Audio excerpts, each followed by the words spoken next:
It's Friday night, which means it's movie night or video night for the team here at BeYourOwnIT.com. And if you're looking at the screen now, you'll notice that we changed our site a little bit. We decided to go with a content management system called Drupal. We feel that it looks a lot better. Hit our forum and let us know what you think of the change if you remember what the old site looked like. If you don't, this is our site. Today I decided to take a little twist on the videos that I'm used to doing on the how-to stuff and do a little video part to my blog.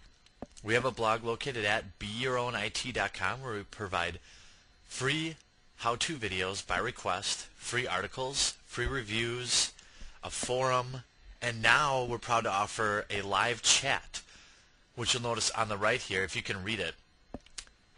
We'll post the hours that will be available to chat. You need only to be to log. All you need to do is log in. It's free, and we'll answer your tech questions live in the chat room. So today is the February 22nd. You'll see we'll be open tonight from 7 to 11 Central Standard Time. But we may extend those hours, and of course we'll try to add more hours as we need them. So I wanted to talk a little bit about what I blogged about today. I blogged about how to make money the right way fixing computers. Now, I know our site generally focuses on how-to, more so from the home user standpoint, but I thought it'd be important for those of you out there who maybe aspire to make a little extra cash working on PCs. It's not too bad. You just need to follow a few simple rules. I've been in the PC repair business for pretty much my whole life. I've worked for people. I've been an entrepreneur, and so I know a little bit about being successful at it. I just try to limit it to 5, and you know what? It'd be great if you guys chime in with some additional tips. Because these are kind of just the ones I picked, and I think they're all pretty important, but that's not to mean that there's not others. So the first one is don't cut corners. Regardless of who the client is, if you know them, if you don't, you really want to represent well, because as somebody who is typically working for yourself, you have your own, you have a lot riding on. You don't carry any reputation, say, as Geek Squad does. They already have such a good reputation. You need to be really thorough and do the best job you can if you're ever going to be successful. That's true in life, just like it is in PC repair. The second tip, and again I should mention, this is for people looking to just kind of start out, making some extra cash, fixing people's computers. The second step is dress professional. This should go without saying, but if you're going to be professional about it, perception is reality, and people really do judge you based on how you look.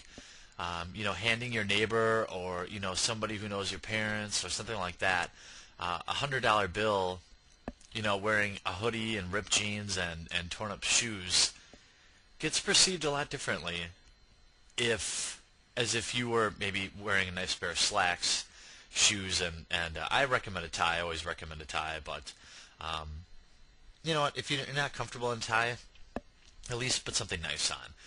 If you're going to be successful at it, you need to dress to impress. The third step I found, this is something that always worked for me in the business from an entrepreneurial standpoint, is that's go above and beyond. If a customer asks you to replace their CD-ROM, grab a can of compressed air and clean out the computer.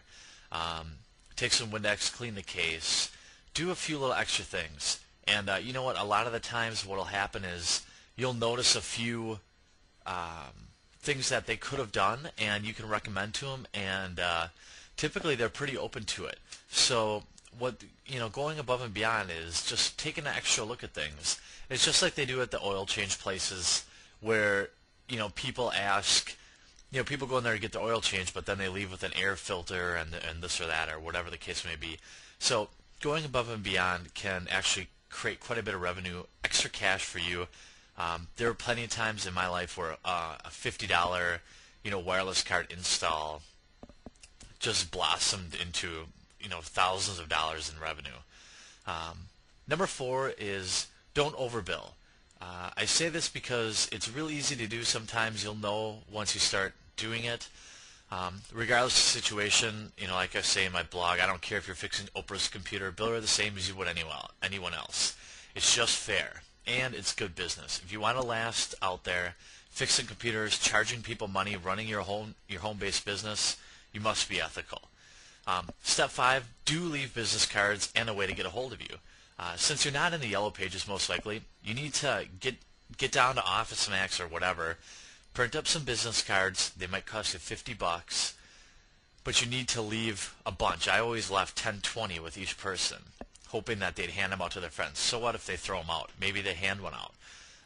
And do have a website, really. Step 5 is kind of just make sure that, website you're able to make yourself appear to be as professional, as possible. They may not, somebody browsing the web may not know you from a multi-million-dollar corporation if you do a nice website and you target it locally, which is really the key. So, do leave a way to get a hold of you. If you can have a cell phone dedicated, or at least give them your cell phone, people feel good about knowing they can get a hold of you. It can lead to some problems, but if you're just doing it on the side, it should be on small scale. I threw in a 6th tip just because I wanted to remind you guys that you should really stay in your comfort zone. Do what you know. Don't take on a job that you can't do, or that you can't do to a superior level of quality, because taking on a job you can't complete is business suicide. You'll probably never get through it, and you'll certainly torch that relationship with that client. And it's something you should keep in. I know it's exciting once you start making some money, but really stay in your comfort zone and do what you know. If you know PC repair, do that. Don't take on a networking job. And you know what? If you're honest with the clients, they'll probably still use you for other things. If you lie to them and say you can do something you can't do, forget about it. They'll never talk to you again. And then I leave you with some parting shots. This isn't anything I came up with, but just remember, when you're trying to do these things, you do a good job for one person, they may tell a few people, and that's good. But if you mess something up or screw someone over, they'll tell everyone who will listen. So I really would love to get some comments back for you guys on important things that you think should be on this list. And stop by BeYourOwnIT.com to read the full article at BeYourOwnIT.com/blog, BLOG. And keep coming to our YouTube channel, and we'll post this video up on both, and we'll go from there. Thanks, and you guys have a great night.